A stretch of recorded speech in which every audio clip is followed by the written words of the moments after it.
एक गांव में आग लग गई। आग बढ़ती जा रही थी और गांव वाले अपनी जान बचाने हेतु इधर उधर भाग रहे थे। एक चिड़िया ने ये दृश्य देखा और अपनी चोंच में पानी भरकर आग बुझाने का प्रयास करने लगी। वो बार बार अपनी चोंच में पानी लाती और आग पर डालती। जब गांव वालों ने चिड़िया को आग पर पानी डालते देखा तो उनमें भी जोश आ गया और बोले कि अगर ये चिड़िया प्रयास कर रही है तो हम क्यों नहीं कर सकते। सबने प्रयास किया और आग बुझ गई। ये सब एक कौवा देख रहा था। उसने चिड़िया से कहा कि तेरे पानी डालने से कुछ होना तो था नहीं, फिर ये तू क्यों कर रही थी। चिड़िया ने कहा कि मेरे पानी डालने से कुछ हुआ या नहीं हुआ, लेकिन मुझे गर्व है कि जब भी इस आग की बात होगी तो मेरी गिनती आग बुझाने वालों में होगी, तेरी तरह तमाशा देखने वालों में नहीं। एक बार एक किसान अपने खेत में काम कर रहा था। खेत में काम करते करते किसान की घड़ी खो गई। कुछ साल पहले ये घड़ी किसान को उसके पिताजी ने दी थी, इसलिए वो घड़ी उस किसान के लिए बहुत ही कीमती थी।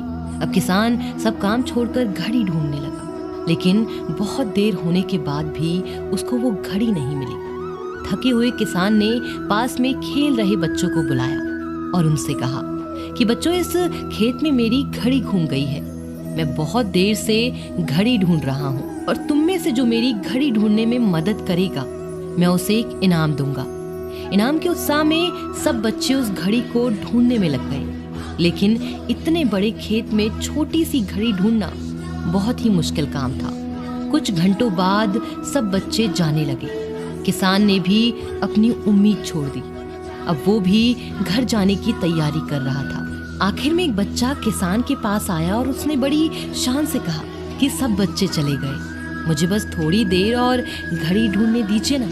किसान ने कहा, ठीक है, मैं कुछ देर बाद आता हूँ, तुम देखो जब तक घड़ी मिलती है। किसान जब 20 मिनट बाद आया तब बच्चे के हाथ में घड़ी थी। किसान आश्चर्यचकित हो गया और बच्चे से पूछा कि तुमको इतनी जल्दी ये घड़ी कैसे मिल गई। बच्चे ने कहा कि सब जा चुके थे और अब इतनी शांति थी कि मैं धीरे धीरे पूरे खेत में घूमकर आवाज सुनने लगा। जैसे ही शांति में मुझे आवाज सुनाई दी, वैसे ही मुझे पता लग गया कि घड़ी कहाँ पर है। दोस्तों, ये कहानी शांत दिमाग का बहुत ही बढ़िया उदाहरण है। जब हमारा दिमाग शांत होता है, हर बड़ी चिंता खत्म हो जाती है और आसपास का शोर भी कम हो जाता है, तो हमारा दिमाग अपने आप काम करता है और हमें सही दिशा दिखाता है।